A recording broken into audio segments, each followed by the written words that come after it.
So, of course, here it is today. No, not yet, not yet. Of course, here it is today. My name is Jason Crawford. I'm here with Brian Armin. We're going to be talking again, having these difficult conversations. What this country needs right now is dialogue. And today we're going to do we're going to do things slightly different, rather. Mr. Armin's going to speak in regards to his main topic, and that we will go over in multiple segments because he has found out a lot of different information that leads towards or may educate some in this aspect of racism systemically. And again, we're just coming with love. I don't want anyone to be offended. This is a place where we can all talk and be comfortable and create dialogue. And that's our main focus here. There's no, we're not blaming anyone. No one's being called a racist. This is a place of comfort and a place of peace, and I'm coming with love. So that being said, I'm turning the microphone with my Tuskegee Airmen, Googling. So we're going to start here today with Brian Armin and his main topic that he wants to talk to us about is where all this stuff started, in a sense. Yeah, in a sense. It's trying to understand why we are where we are today. I've recently in my thinking really tried to put myself back in the era where things started and kind of work through in my mind why are things the way they are. And frankly, Jason, I was sorry that it's taken me this long to get to that place because I've learned so much in such a short period of time too. Yeah, it's stuff I should have known years ago, but frankly, I'm very disappointed in our education system because we really gloss over a lot of this stuff, and people grow up under a misconception about what this country is all about in a way. We have this idea, this ideal of what we think the country is, but when you look at how we got here, and in fact, if we look at some of the stuff that is still happening, we're not real close to that ideal. We haven't came that far, but don't they say, look where we came from. We came so far. Some people in some demographics say that. Well, we have, in certain respects, we have come far. In certain respects, we have not come far. But we like to ignore the fact of those areas where we have not come far. And this whole business about the flag is one of those things to me where don't disrespect the flag. All these people who died for the flag. The flag stands for an ideal. The people didn't die for the flag. The flag is a piece of cloth. They died for the ideal. And frankly, if you look at the reality of the way that the country operates behind the scenes, we're in certain respects not very close to that ideal. So someone who is protesting the way things are, they have every right to protest in front of the flag, to kneel, whatever. The people who died for your right to protest. And that's where it goes under that ideal. But we look at a cloth that we put on, and I thought we're not supposed to disrespect the flag. I see it on bathing suits. I have flag shirts. I see it in movies of the Purge. I see people having flags on the car, but they're saying the flag is sacred. Or that's the propaganda that's put out. Yes, it is. And when I say that we're far from the ideal, we like to think of ourselves as a democracy. that we, and I kind of go back to, I don't know if you ever saw the old Superman TV show back from the 50s and early 60s. The 50s and really? Yeah. 50s, seriously? Yeah. I liked that show. But at the beginning of the show, he is standing in front of the flag and talking about truth, justice, and the American way, which is all very nice. But when you look at the way the country operates behind the scenes, the people who are waving the flag, they gerrymander. You know what gerrymandering is? It's redrawing. The topic, the idea. Yes, the idea. It's the states when they elect their congressional representatives, they're elected by district. Mm-hmm. So this district votes for this Democrat, this district votes for that Republican, blah blah blah blah blah. But the district lines can be redrawn. And the party that's in power tries to redraw the district lines to give them an advantage and the other guys a disadvantage. That's not democracy. That is trying to do things that benefit yourself. So why do they keep saying that this is a democracy? Because, I mean, I've heard that so many times. Because people never go into detail to explain to those that may only have an 8th grade education, those that just been hunting or in the woods somewhere. First thing they hear, oh, you're going against my democracy. You're going against the flag. And then instead of looking deeply into that main topic, they go with the propaganda that's put out to them, the media. And we all understand the media. They go with marketing. There's a marketing program that's been behind this whole concept of the flag. And frankly, if you get right down to it, I think that marketing program is so that the old guy sitting in the office that's deciding that there's going to be a war and send the kids out there to fight, you're going to go fight for the marketing program that we've created. But, you know, that's just me, the way I kind of view it.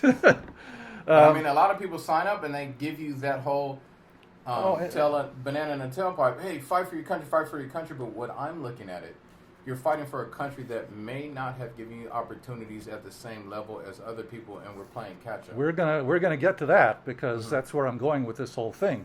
But just talking about the undemocratic things, we have the gerrymandering, we have filibustering in the United States Senate, where a senator can stand up there. If he doesn't like a piece of legislation, he can, in essence, stop it in its tracks by simply talking and talking and talking and talking and talking until people get tired and say, you know, we're never going to get to this. Let's just forget it. And in fact, has that happened before? It has happened many times.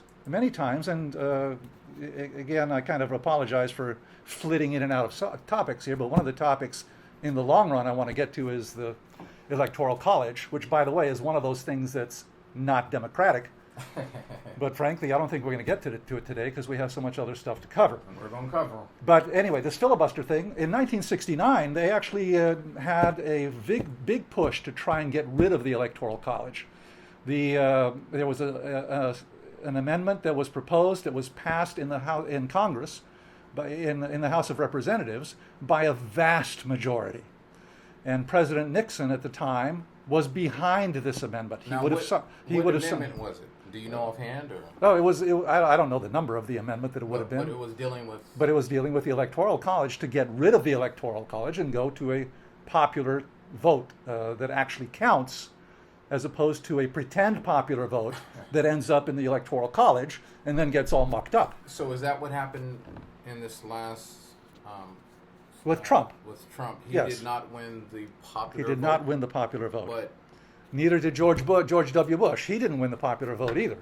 But they won the Electoral College. And there has been a big controversy about that. And of course, with the presidential election coming up again, this Electoral College is going to be relevant once again. Oh, wow. But I don't want to get into the specifics of why I think the Electoral College is a disaster. But going back to this reflection of we're not a democracy, Electoral College is a reason, gerrymandering is a reason, and filibuster is a reason. So these are topics that we need to look up. Gerrymandering, filibuster, Yes. and Electoral College. Electoral College. We all talk about the Electoral College and how, voting doesn't matter, but it's those smaller times to vote where you're voting for city council, you're voting for district attorney. That is more democratic, where your vote actually does count. But in the big picture, your vote doesn't count. Ouch. To a large degree. Don't say that out loud, people. But again, kind of finishing off this flag topic, we have the flag waver in chief, who has been giving the kneeling a lot of guff. But of course, he's at an age where it doesn't really matter what he says, and he says things that are expedient for himself. Back in the day, when it was his turn to respect the flag, guess what? I have bone spurs. That was his way of respecting the flag. So wait a minute. So when you said respect the flag, was he drafted, or he was drafted, or he was going to be drafted, or something like that? He was at draft age. But he found an excuse not to serve. This is our flag waver in chief. Hypocrite. But anyway. Our flag waver in chief. Yes. You are scaring me with that one. But again, this, and it's kind of odd to me that my thrust initially was going to be really talk about the Electoral College, and I've ended up going on all these different places because I was trying to understand the foundation of the Electoral College, of why was this whole thing put into the Constitution in the first place. A topic, though, that goes hand in hand with the Electoral College is a thing called enumeration. Enumeration is the counting of the populace, the census, so to speak, in order to come up with how many representatives a particular state gets.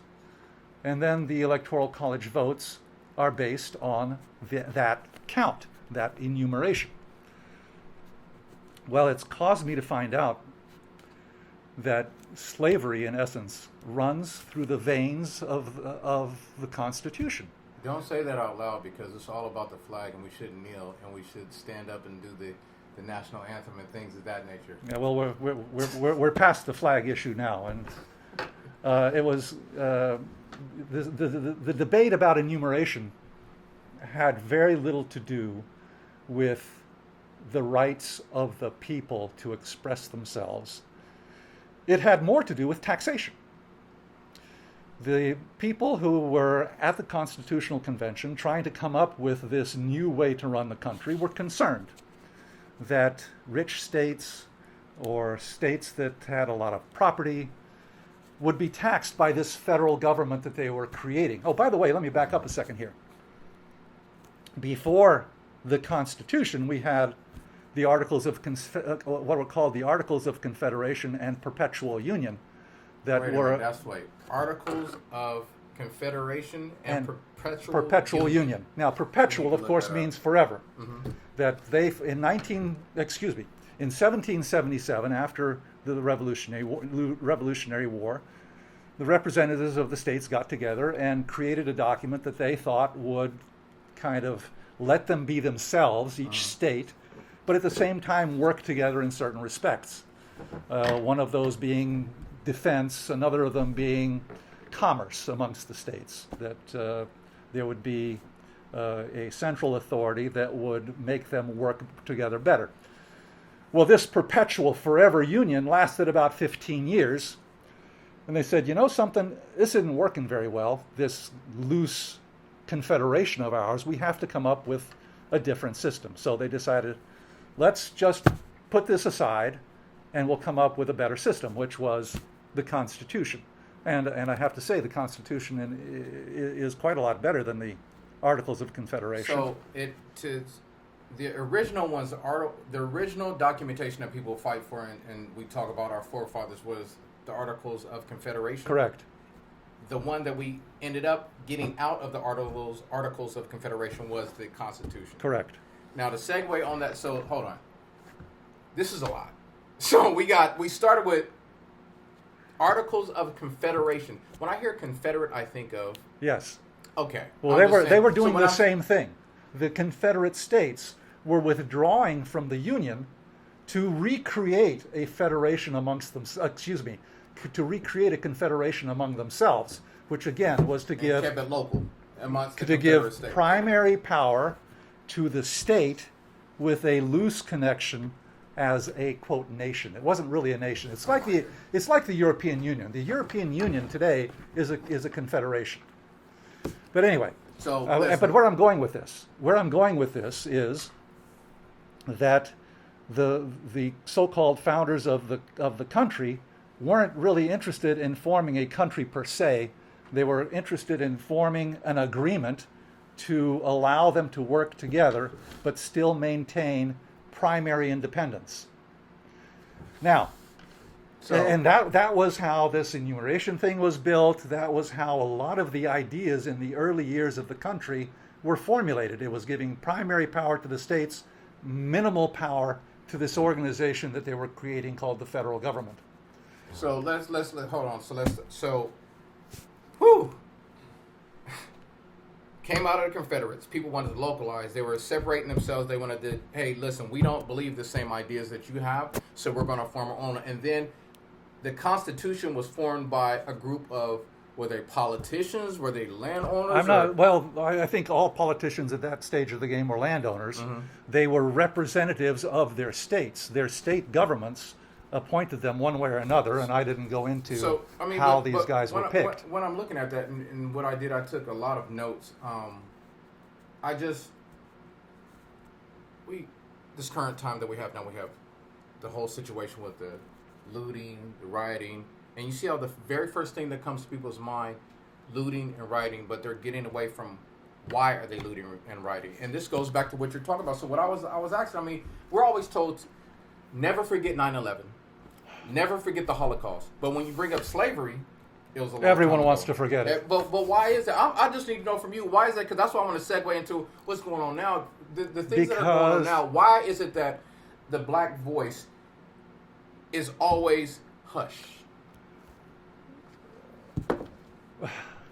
So we got the whole topic. I'm saying let's go from where we got now. I just want to hear from you. Why do you think? Because you're in a different demographic age wise. So that's why I want to know, why is it that we're always told to be quiet? Why is it so when you have meetings or you have topics or movements, Black Lives Matter, hey, we matter too. The biggest thing that you want to allow people to understand or try to make people understand, we matter also. That's what it's about. So what I'm asking, why is it that we can talk about this incident, that incident, but then when it comes to us, we don't want to talk about it. We're all Christians. This country is built under Christianity. Yeah. We're all brothers and sisters. But when we're hurting, we got to be quiet. Please answer that, Jason. Sir, you don't know the half of it. I don't think. Maybe you do, but I don't think you do. We're going to keep this short and sweet. Give me something. It's not short and certainly not sweet. I understand, but give me something. Okay, I'll give you something. We say that slavery ended in 1865. Mm-hmm. That, first the Emancipation Proclamation in 1863 declared the slaves in the southern states were free, but not the northern states. Mm-hmm. And because there was a concern that actually the federal government didn't have the power to free the slaves, they decided they better make it a constitutional amendment, which they ended up doing. And by the way, even with the southern states not participating, they had a difficult time passing the 13th Amendment. Wait a minute. So you're trying to say, I was always told, well, the North, go to the North. The slaves ran to the North. That was a safe spot. So they even had confusion or slight chaos or disagreements with the North? There were laws prior to the Civil War in certain of the northern states, although there was no slavery, that you couldn't live there. If you were black, you could not live in that state. Indiana had a law like that. Oregon, which at the time was not a state but became a state, had a law like that. If you're black, you cannot live here. And what was the reasons why we were not able to live there? It was racism. It was discrimination. I think it's that otherism. You're not the same as we are, and we don't want you. There's no rational basis to ever come up with a law like that. You know, in fact, in Oregon, there was one guy that was prosecuted for being black. That was his crime, being black. He was prosecuted. And they tried to deport him. So what do you say to those people that talk about Black Lives Matter is a farce? Who's the spokesperson? And this is a two-part question, because when you say who's the spokesperson, right now with social media, we're breaking the norm. There's not one spokesperson. We all are speaking. It's a movement. So when I explain to some friends and I try to get out to people, oh, well, this Black Lives Matter, they're sending me videotapes of Candace Owens and different various people like that. I think she's just downright ignorant. I mean, but you can't. She's extremely intelligent, but she's been hurt. So all I want to know, for real quick, yeah, what do you say to those people that say this movement is fake? It's not fake. They can talk about who's the leaders and all this stuff, and I said we're breaking. Doesn't matter. Everyone is the leader. This is a movement. It's a reflection of reality. And let me finish my earlier thought. When I said supposedly slavery ended in 1865, it didn't end at 1865. When did it end? It stopped being called slavery. But they made every effort to recreate slavery under another name. There were peonage laws. Peonage. You were peons. And understand this, as a slave, you had no money. Mm-hmm. Now you're free. You still have no money. How are you going to eat? You have to borrow money. Well, when you borrow money, you're in debt. You're now a peon. So is that when people are saying, well, I hear, and thank God that you have a lot of this youth, the Z generation. They're saying, hey, they're questioning their parents, and they said, well, blacks and brown people, they've always been dependent on the government, dependent on that. And just let me slide in this real quick because I want you to get on that peon law or peonage law. When they talk about we've been dependent, every single time we try to do something, Tulsa, Oklahoma, the Rosewood, I think it's a Rosewood back, every time we try to get forward to step to do something, slaughtered and burned down. Well, no, it wasn't so much they wanted to slaughter you, it was they wanted you to be slaves. They needed you. Mm-hmm. They needed to figure out how do we keep our hold over these workers. And initially it was the peonage law where you had to work off your debt, but somehow you never were able to work enough to work off your debt. So you ended up working for the same guy that released you. You're back to working for him. You're back to working for him. In fact, they said that after the Civil War and the states came back, there was more talk about compensating the white landowners than there was about compensating the freed slaves, which to me just was like a slap in the face. It's just shocking to me. But look, it gets worse. Anyway, the peonage laws were outlawed in 1867, so they had to come up with... It's called the peonage law because I want to make sure that people can understand so they can look it up themselves. Yeah. So the peonage laws were made illegal in 1867 by the federal government. Oh, and by the way, again, I'm kind of going here and there, unfortunately. It's okay. But there were a couple of things that, and again, one of the ways that I view things is that the world today is not the same as the world was 200 and 300 years ago. So things that so applied back then don't apply now. Exactly. And one of the things that, as I started saying, the country was initially crafted as states of primary power. Federal government, we have you because we need you, but we don't really like you. But there was one thing that these brilliant people, and I'm being a little facetious there because we give so much deference to the so-called founding fathers when really they don't deserve our deference. Ouch. But okay. But they're our founding fathers, so let's move forward. I actually don't even like using that term. But anyway. Not my fault. They created a clause, they inserted a clause in the Constitution that really undermined their intent, and that was what's called the Commerce Clause. It gave the federal government primacy in matters of interstate commerce. So what exactly does that mean for those that do not know the linguistics of the King's English? If you take a case of goods from Indiana into Illinois, you are involved in interstate commerce. You have crossed a state line. State line. Now, back in the day when the Constitution was written, the modes of transportation were horse and buggy, yeah. Barges with barge poles, that kind of stuff. So commerce was quite cumbersome. And when they gave the federal government primacy over interstate commerce, they had no idea what the ultimate ramifications were going to be.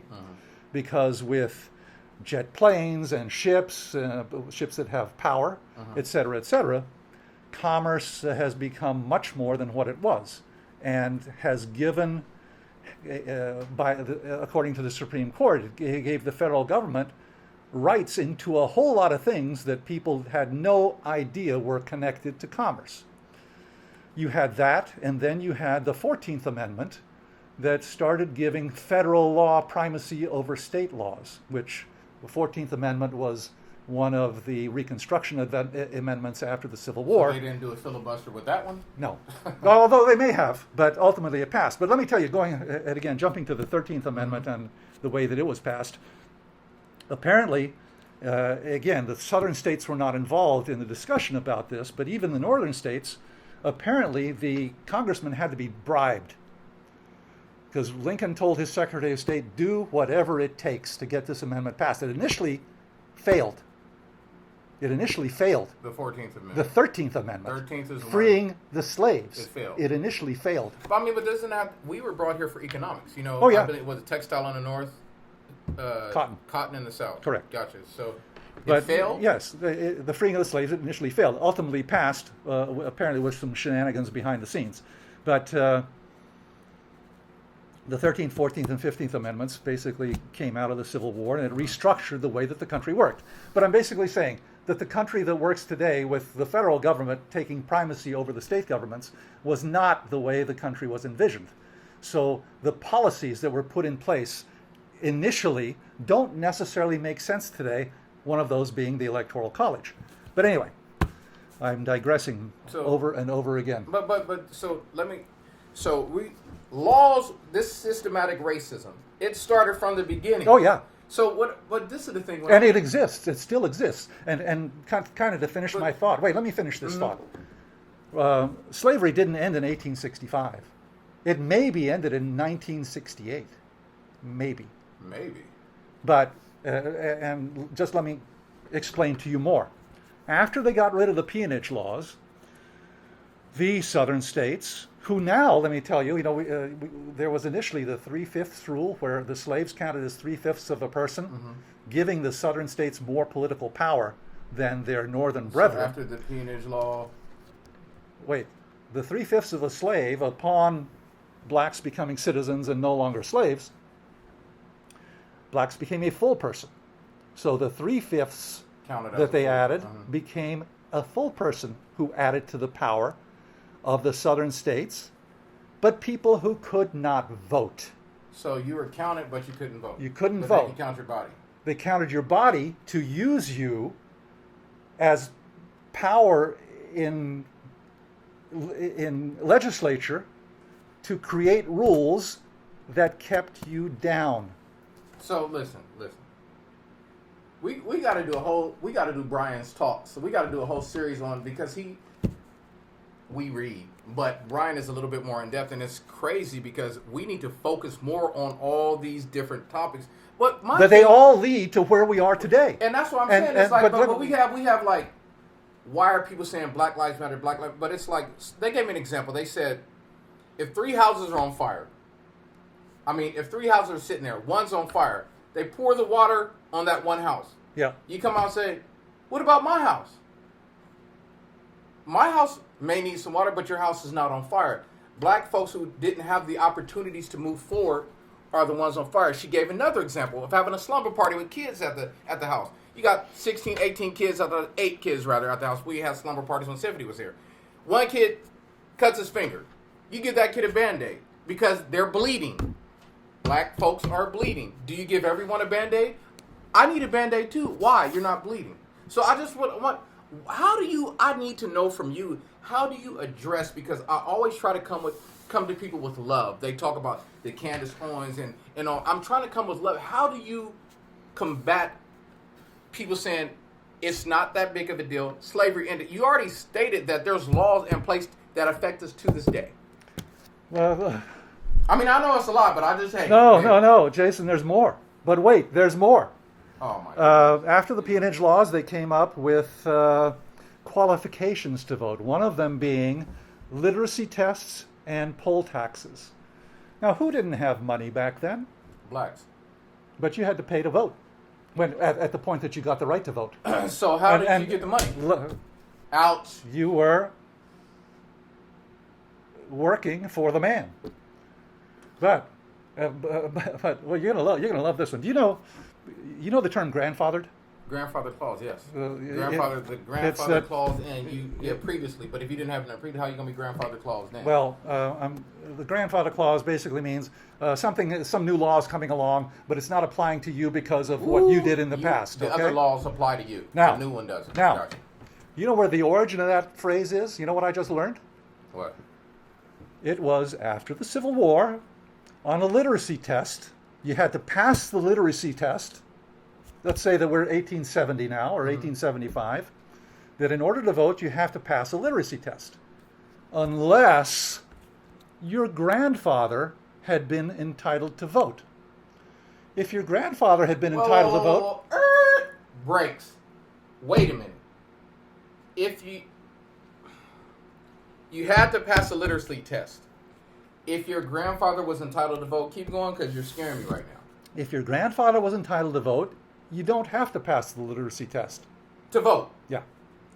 So like the in Hatfields and the Boys and all that. 1870, whose grandfathers were allowed to vote? Wasn't mine. Slaves, I mean, the former slaves, their grandfathers were slaves. They couldn't vote. The white guy that owned them, if he couldn't read or write, didn't matter, because if his grandfather could vote. So that's what the term grandfather clause. You got it. Oh, come on. You bro. got it. We're using terminologies now today, people that I didn't realize where they came from. I mean, let's. Listen, I'm not finished. I'm not finished. But we got a time limit on certain these things. I just want to know. We're going to go in depth on this. Wait, so wait, speak no, a little no, bit no, more no, about no. the grandfather clause. Okay, no, the grandfather. We made the point on the grandfather clause. Let me get to something else here. Okay, there was a reason that there was a Civil Rights Act passed in 1964. Okay, 1964, 100 years after the Civil War. The reason was that blacks didn't have civil rights. They were still treated as slaves. In fact, I think in 1947 there was a white woman convicted of owning a slave. When? 1947. She was convicted of owning a slave. So where do we find this information? Because I've never heard. Is that in the legal library or something? No. You can look it up almost anywhere. If you look up the 13th, 14th, and 15th Amendments in Wikipedia, even it talks about a lot of this stuff. So anyway, we had that in 1964. In 1968, finally they passed a law that says you couldn't discriminate against blacks in housing. Where 1968. They had colored pictures back then. It wasn't black and white. So what's going on? Because they always said this was a long time ago. Black people, a black person sued the real estate agent for not selling him a house, and it had to go to court. And finally, in '68, they said, "I'm sorry, you can't do that." Who was the president back in '68? It was Nixon, but he had nothing to do with it. Well, right. It was a transition from Johnson to Nixon. In 2013. As I shake my head. In the year 2013. What do you mean 13? That was what, 7 years ago? That was 7 years ago. As part of one of the Reconstruction amendments, I think it was the 14th, maybe it was the 15th, I can't remember which at the moment. There was something that said in the southern states, in the state that had seceded, if they're going to make changes to their election laws, they have to pre-clear it with the federal government. So up until 2013, if you were in Louisiana, for instance, and you wanted to change the way that your elections were run, you had to go to the federal government and say, this is what we want to do. What do you think? And they would clear it or not. That was struck down by the Supreme Court in 2013. Wait, 2013? Yeah. Because they said... Who was the president in 2013? It doesn't matter who the president is. It matters to me. Who was the president? George, was it Obama? Obama? Yeah. So when they were talking about Obama never did anything, I know for a fact when I looked into a lot of things, Obama tried to do a lot of stuff, but he was blocked. Oh, yeah. But this right here is crazy. Please repeat it again for our listeners. Well, the rationale is what is interesting here. And then the result is interesting. There was something called pre-clearance that if you had seceded from the Union, you had to pre-clear changes to your voting laws. That was struck down by the Supreme Court in 2013. After that, and by the way, it was a 5-4 vote along, in essence, what you want to call party lines, even though Supreme Court justices are not supposed to be members of a party. But it was the conservative justices that voted to strike it, and the liberal justices who thought we should keep it. Ruth Bader Ginsburg basically said, you know what it is, what we've just done? It's like throwing your umbrella away during a rainstorm because you're dry. In essence, she said, those laws worked. That's why we don't have a problem now. And now you're throwing away your umbrella. Wait, but anyhow, who said this? wait. One of the Supreme Court justices said that, Ruth Bader Ginsburg. But what has happened since then, in the 5 years, the article that I read, and it was 5 years since that happened, 1,000 polling places have closed, most of those in African American areas. Laws have changed, and African American participation in voting has declined because they have made it more difficult to vote in those areas. primarily done by Republicans in the modern age. But I'm just saying. Is that why they're so? When you're talking about parties, because I know you said eventually one time that we probably need to get rid of the whole party system Yes. as it is. So people tend to vote Democratic. Then you have some of those black people, the Candaceonians and people like that, who've been through trauma, been through hurt. Oh, I'm going to go with the Republican Party because I'm not just automatically going to go with a party that doesn't have anything for me.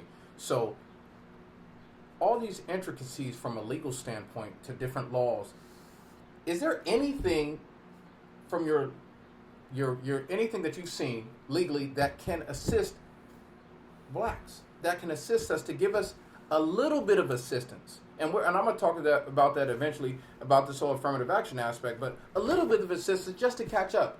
Because this time around, we're not like our ancestors. We know that you all burned us down before. We understand you all, whoever, your uncles, whoever the case may be. But what I'm saying is, come on, bro. You said so much that blew my mind right now from a legal standpoint. Where do you go from here? In your opinion, where do you go from here? We have to make changes. We have to be willing to make changes. And it's not easy because we've gone so far down the road that it's difficult to change things. If things had changed back then, when there were a lot fewer people, it would have been a lot easier to address. It's more difficult to address now. But one of the things, and again, where I've been going with all this is understanding why are we having these issues today? Why are black people upset about what's been going on? And why? And one of the things that is why do the police departments treat black people the way they do, ignoring Candace Owens, who doesn't think that's the case. I'm going back to white people have created the black people that they hate, or that they, maybe hate is too strong a word, but white people created the environment that has caused us to end up where we are today. Black people weren't allowed to live here. Black people, at one point, they couldn't be educated. At one point, they couldn't go into certain professions. So you ended up having black people concentrating in particular areas with no money. It became a cycle of poverty. And a perfect storm. The culture, it grew up to be a culture of poverty. And what is the result of a culture of poverty? Apparently, it's crime.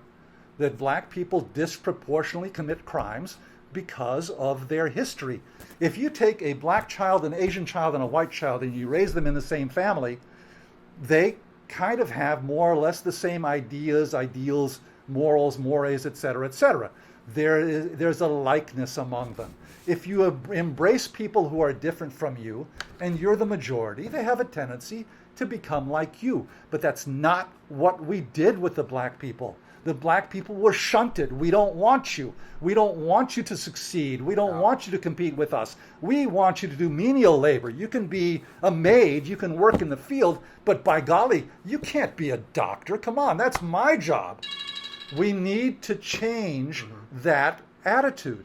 And the police departments, in my view, which were created, which grew up during this era of discrimination, and very serious discrimination against black people, their policies, their mental processes were developed during this period. And this is why this defund the police thing, although on its surface... Let's stop there, because I have a whole segment on defund, so we're coming to our time to a close, but the biggest thing, thank you for just expressing that, but I just wanted to show you this real quick. Someone sent this to me, and I'll show the team up here. When we talk about disproportions in the legal system and law and things of that nature, I want you to see this. So, and this will pop up on the screen for you guys. Same crime, same courtroom. A lot of times when you go to jail, you're giving total points. We got a guy, Caucasian gentleman, armed robbery at 19, no plea contest, no contest plea, 138 points, 38.2 points, 2 years in the county jail. Same judge, same day. Lamar Lloyd, armed robbery, 21, no contest plea, 138.2 points, 26 years in prison. Yeah. We're going to stop there. Wanted to thank Brian. Listen, this guy, we were going to go and have him his own segment, his own show. But I wanted to, because we're coming to close, we want to keep this interesting, we want to keep this short and sweet, per se. Thank you all for listening to us today. We will see you same time, same bat channel. Thank you for everything. Honey, come here real quick. Come here real quick, honey. Yeah. This is my sweetheart right here. You all can see her. Yeah, thinks he's talking about the dog, not me. She thinks she's my girlfriend, and then Coco's over here. But everybody have an amazing day. Thank you for everything. Love you, and we'll see you soon. And try to do the right thing. Do the right thing.